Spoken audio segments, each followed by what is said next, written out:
All right, let's get into a story from modern history that is just so bizarre, so brutal, it's hard to believe it's even real. We're going to talk about how one single person came to personally own an entire country. Just let that sink in for a second. Can you even imagine that? It's like if a tech billionaire today just went out and bought, I don't know, a whole nation. That's the level we're operating on here. And here's the key thing you've got to understand.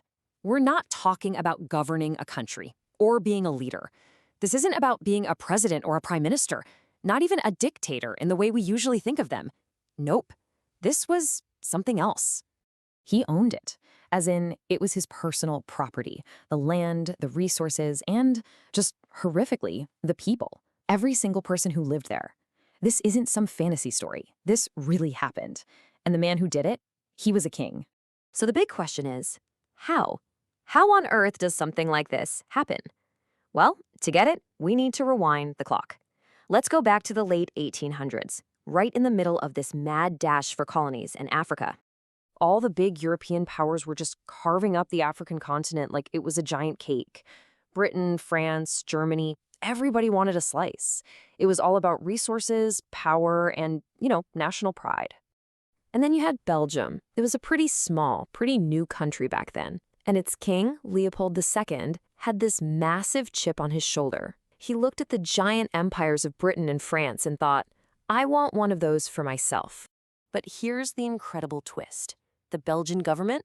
They weren't interested. They thought a colony would be way too expensive. So Leopold just decided to do it himself. This was never a state project. It was a personal, private venture. So how did he manage that? How do you convince the entire world to just hand you a huge chunk of Central Africa? Well, you do it with one of the most slick and cynical PR campaigns in history. He dressed up his personal greed as this grand humanitarian mission. He set up all these fake charities, held these big international meetings, and promised everyone he was going to be a great philanthropist. He told the world his goal was to end the slave trade and bring civilization to the Congo. And you know what? People bought it. So at the Berlin Conference, all the major powers of the day gave him their blessing. They officially recognized him as the ruler of this brand new country, and they called it the Congo Free State. That name, it turned out to be the most monstrous lie of all.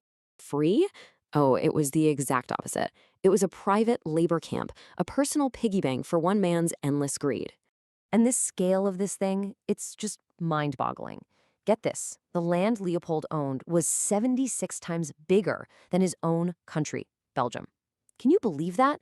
A vast territory packed with resources, and it was all his. Now, for the first few years, his little venture wasn't making him much money, but then a new invention took the world by storm and turned Leopold's private kingdom into a living hell for the people of the Congo. And that invention? It was the inflatable tire. All of a sudden, the world went crazy for rubber. It was needed for everything: bicycle and car tires, industrial machines, electrical wiring, and it just so happened that the Congo was overflowing with wild rubber vines. For Leopold, it was like winning the lottery. So the real question is, how did he get that rubber out? Well, he set up a system that was horrifyingly simple. Every village was given a quota of rubber they had to collect. But these quotas, they were impossible to meet. And if you failed, the punishment was immediate and absolutely brutal. And who enforced all this? That would be Leopold's private army, the Force Publique. It was mostly made up of African soldiers commanded by European officers. And their one and only job was to terrorize the population into producing more rubber. And this is where we get to the most infamous part of this whole story. The soldiers were given bullets, and they had to account for every single one. To prove they hadn't wasted a bullet on, say, hunting for food, they had to bring back the severed right hand of a person for each bullet they fired. It created this grotesque economy based on human hands. For almost 20 years, this nightmare unfolded pretty much hidden from the rest of the world. But a secret this awful, it just can't stay buried forever. So how did the truth finally come out? But before we get to that, we have to talk about the human cost. And it's staggering. Look, it's impossible to get an exact number, but historians figure that under Leopold's rule, something like 10 million people died. 10 million. To put that in perspective, that was roughly half the entire population of the Congo. And when you look at how people died, you really see what the regime was all about.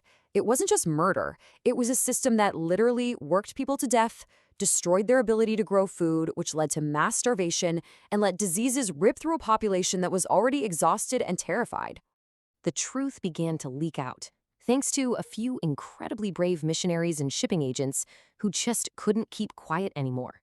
Then came the journalists and writers, who kicked off one of the world's very first international human rights campaigns. And when photographs of the victims, people with their hands cut off, started to circulate, that's when the global outrage really exploded. The pressure from around the world just became too intense. In 1908, a completely humiliated King Leopold was forced to sell his private country to the Belgian government. And just like that, it became the Belgian Congo. His personal empire was finished. But the damage was already done. And that really leaves us with one final crucial question, doesn't it? Sure, Leopold was gone, but all the systems he put in place, they were still there. The trauma was just baked into the society. So is the suffering truly over? Or had it just turned the page to a new, different chapter? Because the legacy of this one man's private empire, you can still see its shadow over the Congo today.